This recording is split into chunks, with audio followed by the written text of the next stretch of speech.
Only one Super Bowl loser has gone back to the Super Bowl in the last 27 years. So it has been a tough spot to be Super Bowl loser and respond, but maybe this team is built to do just that. Seattle Seahawks feel like every year they're just better than I think they're going to be. Just every year they get it done. They'll be week 1 on the road at Atlanta. Seattle's actually a 1-point favorite coming across the country in Atlanta week 1. They'll end the year at San Francisco. Remember last year, they were neck and neck for that #1 overall seed. Maybe that'll be the case this year. 3 primetime games. Their bye week is early, week 6, which may not be ideal. Pete Prisco, 9.5 for Seattle. And what do you think of that week 1 line?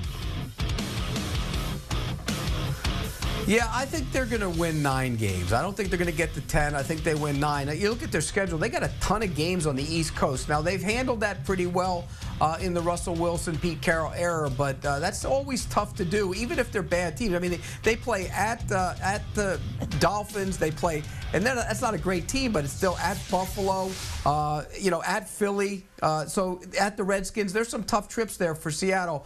I do think, Russell Wilson should be carrying this team. They should let him throw more. I'm concerned if the defense is as good as it's been in his time there, which means it might put more pressure on him. I think he can do it. I think he's an MVP candidate. They should allow him to do it. But I just think they're a little bit under that. I think they get to 9 and push for a wild card spot. I don't think they win the division.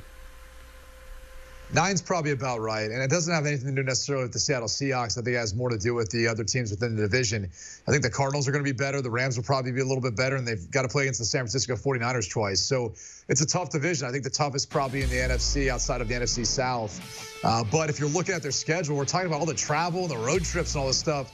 They got 3 of 5 at home to start and 3 of 5 at home to finish. And that's enough to me to make me think that they're going to be contending for a playoff spot.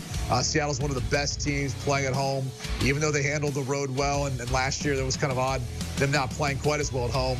Traditionally, they have played really well at home. And the way this one sets up, they get on a rhythm early and they can finish strong. And that's what Pete Carroll and Russell Wilson like to do. So I think this team is set up for 9 wins, going 9-7, probably getting a wild card spot. Remember, we got 7 teams on each side now, too, so it provides that extra spot. And I think Seattle gets in. Yeah, 5 trips to the East Coast. And after week 2, every week they go home road, home road, home road the rest of the way. Very strange. Do you want a sports network that delivers everything that matters about the game? The highlights, the picks, the instant analysis. No yelling, no fake debates, no politics.